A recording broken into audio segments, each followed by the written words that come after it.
I called it. I told you Wizards wouldn't put those types of cards in the Precon, and they didn't. So, today we're tackling Kilo Apogee Mind, aka the Counter Intelligence Precon from Edge of Eternities. We're going to give this an upgrade, but I am going to keep this quite tame as I've already done an Infect combo deck on it, which you can find up there. Right, let's do this. Kilo Apogee Mind is a blue, red and a white for a legendary artifact creature robot artificer that's a 3/3 with haste, and quite simply they say, whenever Kilo becomes tapped, proliferate. They don't care how they become tapped, just that when they are tapped, then you proliferate. This card is ripe for combo. However, I've already done a combo Infect deck with him, which I linked at the start of the video. I'm going to keep this Precon upgrade to the realms of bracket 2, bracket 3 quite easily by just enhancing what the Precon already wants to do, and that's to make a lot of artifact creatures nice and big with +1/+1 counters and attack for combat and have a lot of synergy with that. So that's what we're going to focus on for this upgrade. However, if you do want to build the super degenerate Infect combo deck, then go for it, but you'll be better building that from scratch. Out of the box, we have 24 creatures, 6 sorceries, 8 instants, 20 artifacts, 1 enchantment, and 40 lands. I do not mind the fact that there is 40 lands within this deck. I'm a big advocate of running around 42 lands in your deck, including your MDFCs. So the only upgrade for the lands I would suggest is to drop the temples, add 3 MDFCs, and you're solid. Which MDFCs do you add? Well, shore up whichever weakness have you got. Do you need some more card draw? Valakut Awakening. You need some more removal? You've got Sink into Super. You know, you want some more protection? Hydroelectric Specimen. Something like that. You want some more removal for enchantments artifacts? You got Witch Enchanter. Things like that, just to short those weaknesses, put it within your mana base. You still manage to hit your land drops. You've got those extra spells should you need them. Right. Let's break this deck down into sections. So looking at all the sections, we've got one card that wants to copy something. We've got an alt win card. We've got 3 cards which give us some card advantage. We've got 10 card draw spells. We've got 2 cards which care about direct damage. 25 cards which all care about counters. This is a mix of charge counters +1/+1 counters. We have the Cyberdrive Awakener and the Death Shaker as our overrun type effects. 7 cards that proliferate, obviously along with our commander that makes 8. We have 1 protection spell, which is Swan Song. We've got 11 ramp spells. We've got 5 cards which care about making tokens, 3 sweepers, 6 removal spells, 2 reanimation type of effects, and 1 unblockable creature with Kappa Cannoneer, and obviously the 40 lands. Once again, no MDFCs. I would like to see those started to be printed in Precons, please, Wizards. So this deck seems a lot more solid than the Sorrel World Shaper one out of the box, in my opinion. There is a couple high cost of things which you can see are already on my snooze list ready to be cut, but hey ho, that's not too bad. For the most part, we do have some really good synergy, not only with our artifacts, but a lot of the creatures are artifact creatures, so we can really start to get some synergies going between cards to really make things work for us within this deck. So that is what we're going to focus on. We're going to make sure we've got plenty of artifact creatures. If it's not an artifact creature, it's going to be giving us some type of value. And then we're going to get counters on everything. We're going to make everything unblockable, and we're going to win the game through combat damage. I'm not going to go down the route of tapping, untapping, Kilo, and combo. Like I mentioned earlier, I've already done that with an Infect deck. If you want to do combo, go check out that deck. Just switch the Infect for however you want to kill, direct damage, Walking Blister, Triskelion, etc. But yeah, we're going to keep it quite casual. So it's combat damage, counters, make stuff big, swing in. Sweet. So here are the cards we are cutting from this deck. As you're going to see, most of them are just removed because there's too many steps involved in to make the cards good, so they're just a bit too slow. So the first one is Gravel of the Righteous. Like I just said, it's slow. We've got to get a charge counter on it. Then we've got to proliferate those charge counters. It does give itself one at the beginning of combat every turn, but it's slow to build up. Plus, we don't really have that many evasive bodies for this card to be good on. It does give them double strike, which is nice, but like I say, it's slow. Moxrite Refinery requires us to move counters from one thing to another. 2 mana to play it, then 2 mana to activate the ability. We've already got to have the counters on something to move them to something else. Too slow, too much faff. Same with Chrome Host Seed Shark. Whenever we cast a non-creature spell, we make an incubation token, then we can spend 2 to turn that incubation token into a creature equal to the number of +1/+1 counters on it. So once again, just too slow. Long range sensor, too slow. Whenever you attack a player, you put a charge counter on this. So you've got to attack, and then you've got to get a charge counter on it, and then you can pay 1 to remove 2 charge counters to discover 4. If this does come down in the late game, and you've got a way of getting charge counters on it quite quickly, and you've got your commander out and you can proliferate, yes, you can start to discover quite quickly because you don't need to tap this to do the discover thing. So you could break this card if you build around it a bit more, but for me, in this style of the deck I'm building, too slow. Same with Titan Forge, 3 mana to cast it, 3 mana to then put a charge counter on it before you can even start proliferating, and then you remove 3 counters, so once again, too slow. Universal Surveillance, this is a sorcery speed draw spell. Yes, it has Improvise. Improvise only pays for the X cost, so you're still playing 3 blue mana, plus tapping all your artifacts out on your turn to draw X cards. Too slow, don't want it. Chain Reaction deals X damage to each creature where X is the number of creatures on the battlefield, requires the battlefield to be absolutely massive, and stuff not to have indestructible. 4 mana, sorcery speed, board wipe, not the best. There's better ones for +1/+1 counter synergies. This one's gone. Etched Oracle, Sunburst. So Sunburst is you're going to basically get counters onto this creature with Sunburst equal to the amount of coloured mana spent to cast it. So at most it's only ever going to be 3 because it doesn't count colourless. This is a 4 mana spell, and then you have to pay 1 to remove 4 counters on it. So yeah, we're going to pay 4 mana. It's only going to come in with 3 counters. We've then got to find a way to proliferate. Then we've got to spend another mana to remove 4 counters to get a target player to draw 3 cards. Too much work. Lux Cannon. Lux Cannon could be absolute bonkers, like I said, if you go down the combo route. But 4 mana, then we've got to tap it, put a charge counter on it. Then next turn, when it's untapped, we can remove 3 counters, provided we've then proliferated that charge counter at least 2 more times to destroy a target permanent. Now, it is destroy target permanent, so it can target people's lands if you want to be like that, or anything on their board. So it is really, really nice. But once again, 4 more combo-related stuff. Mindless Automation enters the battlefield with 2 counters on it. Very nice. 1 mana, discard a card, put a counter on it.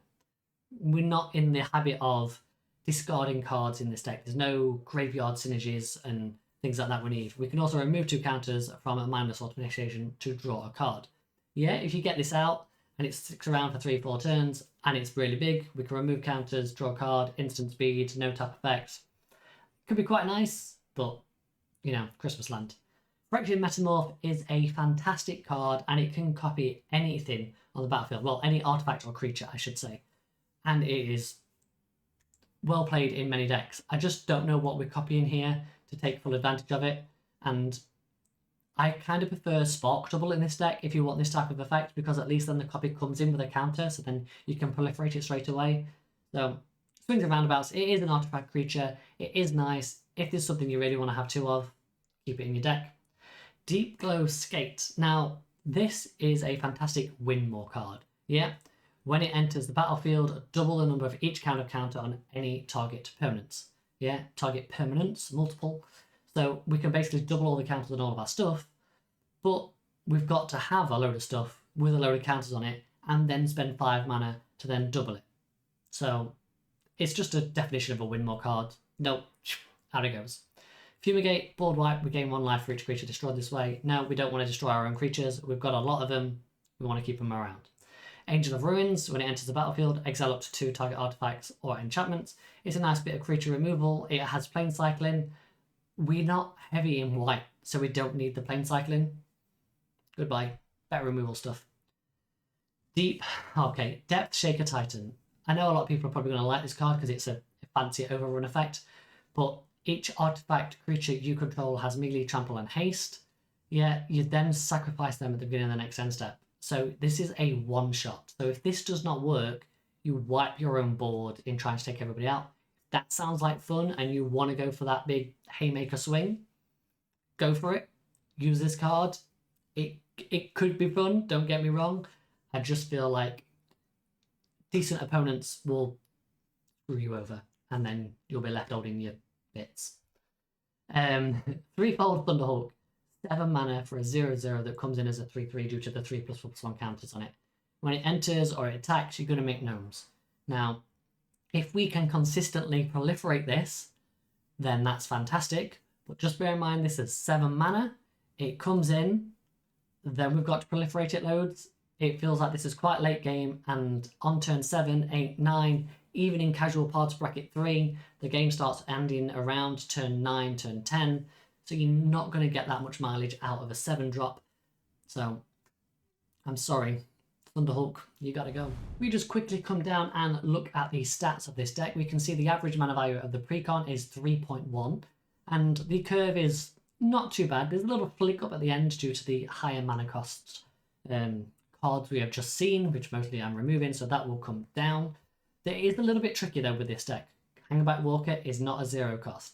Astral Cornucopia is not a 0 cost. Overflowing Chalice is not a 0 cost. So this curve is deceptive. This is at least 2, this is at least 3, that's at least 2 as well.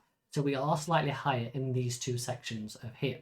But bear in mind as well, that being said, Cap and Cannoneer is not a 6-drop. It could be a 1-drop. So we are more higher on this 1, 2 and 3 section than we are on this 6 section and 0 section. So just bear that in mind. All the mana base is covered pretty nicely. 40 lands in our deck, we're not going to be missing our land drops. We're going to be able to get to 4 or 5 lands pretty consistently by turn 4 or 5, plus the ramp with all the artifacts we've got. So we should be pretty solid for casting Kilo, proliferating, making loads of mana by turn 6, 7, and be able to do whatever we want. Just quickly before we jump into what cards I'm going to add, I have 12 arena codes that I need to give away because they are just sat here doing nothing on my desk. If you're enjoying this content, comment down below, let's do this, and I'll send you a code. Anyway, what cards are we adding? Here are the cards we are adding to this deck. Galvanic Blast. 1 red mana deals 2 damage to any target, except 99.9% of the time we are going to have Metalcraft, so it's going to deal 4. We are a combat focused deck. We care about getting through to deal that combat damage. This allows us to remove a blocker. Plus, if we get somebody to less than 4 life and can't quite finish them off, boom, this does the job.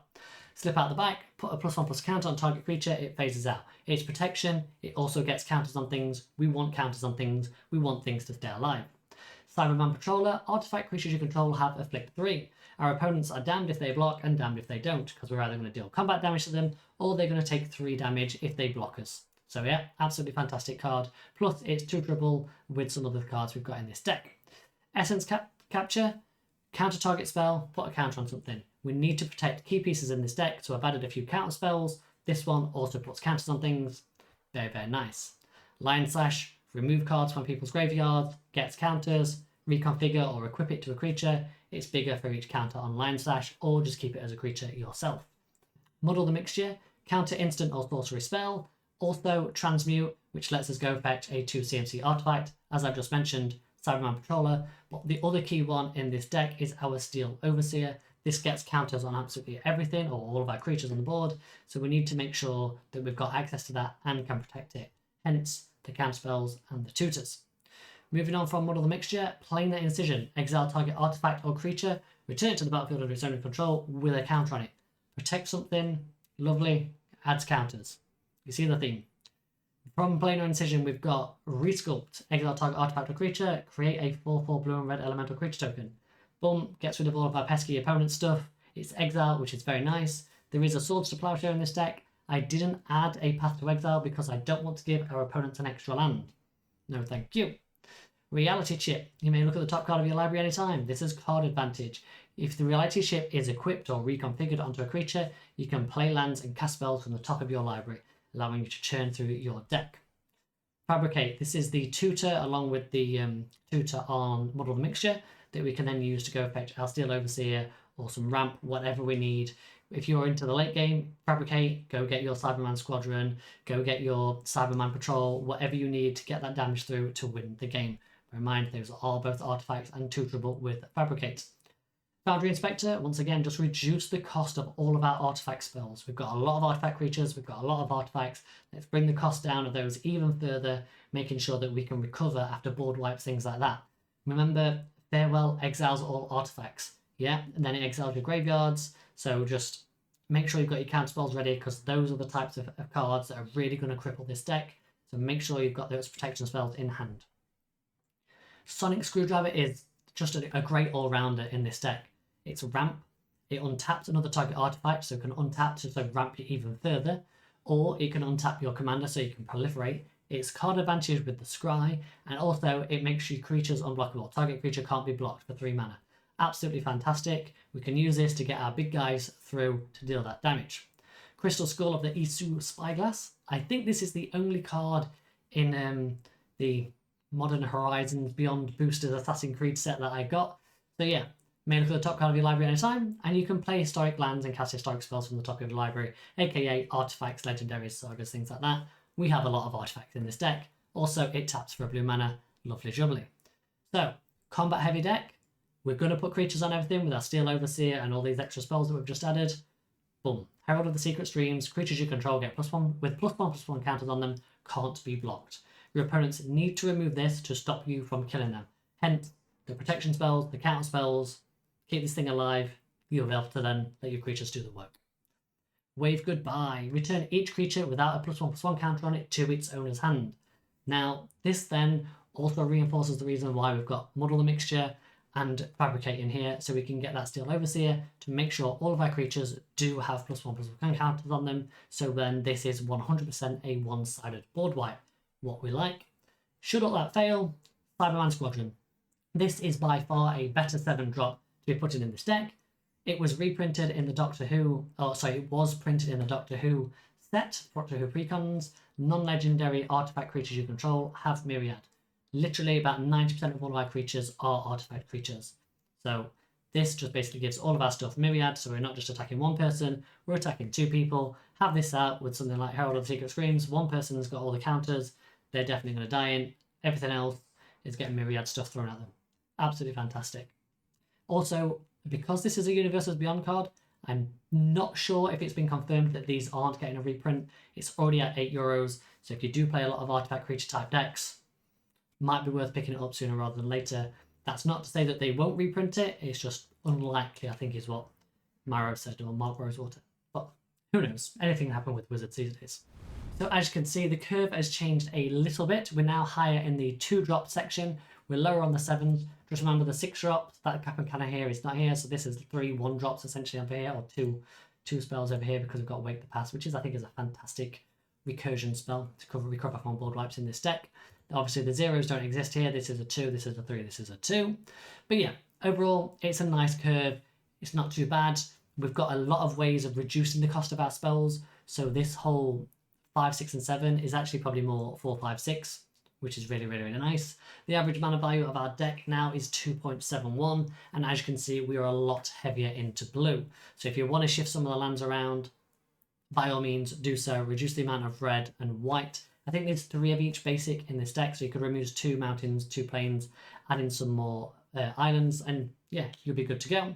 But like I did mention earlier, you can remove the 3 temples and add in some MDFCs if you want, which I think would be a lot more useful for this deck, such as Witch Enchanter, Valakut's Awakening, and then maybe something like a Sink into Stupor or a Hydroelectric Specimen, something like that, to give yourself a bit more protection and removal. So what other cards might you want to consider putting into this deck? Right, Simulacrum Synthesizer. If you like to play bigger artifacts, things that cost CMC 3 or greater, Simulacrum Synthesizer could be a fantastic include for you. It's a pricey card, but it's a good card, makes lots of tokens, gets bigger for each artifact you control. Lovely. There is loads of card draw spells that care about artifacts or +1/+1 counters. Benthic Biomancer, Esper Sentinel, Ingenious Prodigy, Polywad Prodigy, Chasm Skulker, Midnight Clock, Sage of Fables, Valakut Awakening, Danny Pink, great card, and Toothy the Imaginary Friend. These all give us some form of card advantage related to either artifacts or +1/+1 counters. You have lots of options for card draw in this deck. Most of these didn't make the cut because a lot of them aren't artifact creatures. Esper Sentinel is a fantastic card. It's expensive, so, you know, I wouldn't be surprised if it ends on the Game Changer list one day. That's all I'm saying. Copy effect, Spark Double. Create a copy of whatever you want, and it comes in with a counter. This is what this deck wants to do. We're using a lot of counters. Ozolith, absolutely fantastic. Metallic Mimic, I thought, could be an include if you have more of a theme around what type of artifact creatures you can have, if you have more constructs, things like that, because then basically each other creature you control of the chosen type enters the battlefield with additional +1 counter on it. At the minute this deck stands, there is not a solid tribal theme running throughout, so this doesn't really help us. Obviously, more counter-related stuff, Chasm Skulker, Stealth Mission, which I thought was quite nice. It's a 3-mana sorcery, so it is quite slow. Put 2 +1/+1 counters on target creature. That creature can't be blocked, so it allows us to get through to that combat damage should we need it. Obviously, Toothy I've just mentioned, and Triskelion, which is another type of Walking Ballista. Walking Ballista is over here as well for direct damage, along with the Transformers card, Archie Sharpshooter. 1 mana, remove 1 or more +1 counters from this card. It deals that much damage to target creature. Allows us to get all those creatures out of the way. So we can go literally, if we've got 10 counters on this, 1 mana, 3 at that, 1 mana, 2 at that, 1 mana, another 1 at that. Boom, get all the stuff out of the way we can get through. Now, I mentioned previous at the start of the video, you could go combo, Sage of Hours, Magistra's Scepter, proliferate the counters on them. You'll be having a laugh. Didn't want to put them in there because it's all the extra turn, chaining extra turns, not part of bracket 3, all that type of stuff. You can go down that route if you want to. Guild Pack Informant. When it deals damage to a player, proliferate. Yeah, just nice extra proliferate effects. Ramp, Midnight Clock, we've already spoke about that within card draw. Tutor effect with Goblin Engineer. Search your library for any artifact, put it into your graveyard, then you sacrifice an artifact and return an artifact card with mana value 3 or less from your graveyard to the battlefield. I did really consider putting this in just as another way of getting that Steel Overseer, things like that. So up to you whether you want to run it. It's quite nice. We've already got an Emery, so we can still cast stuff on the graveyard as well. More protection spells. If you are in a highly interactive meta, then Dispel, Counterspell are all great. Spellkite as well. Sedgery Shelter to give stuff protection. Hydroelectric Specimen I mentioned as probably one of the MDFCs you might want to include. Because we are heavier in blue now and we've added more instant space interaction and less sorcery stuff, we will be leaving our mana open a lot more. So something like Aetherize could see a home in this deck, along with something like Silent Arbiter to make sure we're not taking too much damage as we're getting set up. So just remember, because we want to deal the combat damage ourselves, we need to then remove this, hence the resculpt, to get this, so then we can do our big swing when we want to do it. Okay? So just bear that in mind. That's just a stalling stacks piece until you get to where you want to be. More removal with Pongify, Rapid Hybridization, 2 fantastic cards to get rid of any pesky creatures that we want. Stinking Stupor, Witch Enchanter, yeah, more removal. Unblockable, as I mentioned, Stealth Mission. Untap effect with Unwinding Clock. If you want to go down the untap route, Unwinding Clock is a good one. And then there is a lot of other creatures that you could use. Forensic Inspector, I think, was the Merfolk that came out in Karlov Manor that allows you to untap things. There was also one in Lord of the Rings, Loreth, something like that. So you can go down that route if you want to have loads of untappers to keep untapping your commander, to keep proliferating. So it's up to you whether you want to do that or not. Other creatures, right, untagged ones. Stone Cold Serpent. It's an X mana spell. Comes in with X counters on it. Yeah, it has reach, trample, and protection from multicolored. So only monocolored removal spells on monocolored creatures can affect this guy. So if you are struggling to get that combat damage through, this could be a good include. And then obviously, Roaming Throne is an artifact creature. It's a golem. I'm not entirely sure what creature type you would choose in this deck when it enters, but either way, it's a great card. So you could double your commander triggers, you know, or you could pick something else that you need, whether you need more card draw, more direct damage, anything like that. And if you want to play this card, you can do. But yeah, once again, it's an expensive one. If you go down the route of putting Roaming Throne, Ozolith, and Simulacrum Synthesizer in there, you know, you've got nearly $100 in 3 cards. Like, if your budget allows you to do that, great, crack on. If it doesn't, just skip them. They're great when you draw them. They're not great when they're just sat in the 99 and you never see them. Hey ho. Anyway, that's some cards you might want to consider. And that is the upgrade guide for Kilo Apophage Mind, aka the Counter Intelligence Precon from Edge of Eternities. Out of the box, I think this one is stronger than Sarel. You know, that one is good, but I think it's just, depending on how well it's piloted, sacrificing your own lands could cause it to stumble quite a bit. And this one is just a lot more proactive and moving forward in what it wants to do. However, I think both decks do struggle with the same, not necessarily problem, it's just they are built as bracket 2s, but the commanders themselves are very strong and have really good abilities that they could be high-end bracket 3 decks. Now, it's not cost effective to buy one of these precons and then turn it into a high-end bracket 3 decks because you're probably only going to keep 2 or 3 cards, maybe 5 or 6 cards at best from the precon into that final form. So if you are wanting to take it all the way to top-end bracket 3, whether it's the World Shaper one or this Counter Intelligence one, I would recommend starting from scratch. But if you are new to Magic, you're new to deck building, and you just want to get a precon, these are both fantastic pickups. Definitely get started with something like this and then build on it from here and move forward that way. And if you're still watching at this point, I just want to say thank you very much. You're an absolute superstar. Consider dropping a comment if you've got any questions or any cards that I think I should have added that I've not added. What cuts would you make? What cards would you not make? You know, the mono red overrun effect. Am I wrong for cutting that? Maybe. That's the one I'm still deliberating. So anyway, if you've liked it, hit the like button. And if you want to see more content like this, consider subscribing. There's my face over there. Click on that. Jobs are good in. And if you want to see the other precon upgrade, it's just there. Thank you very much for watching. I appreciate your support, and I shall see you all in the next video. Goodbye for now.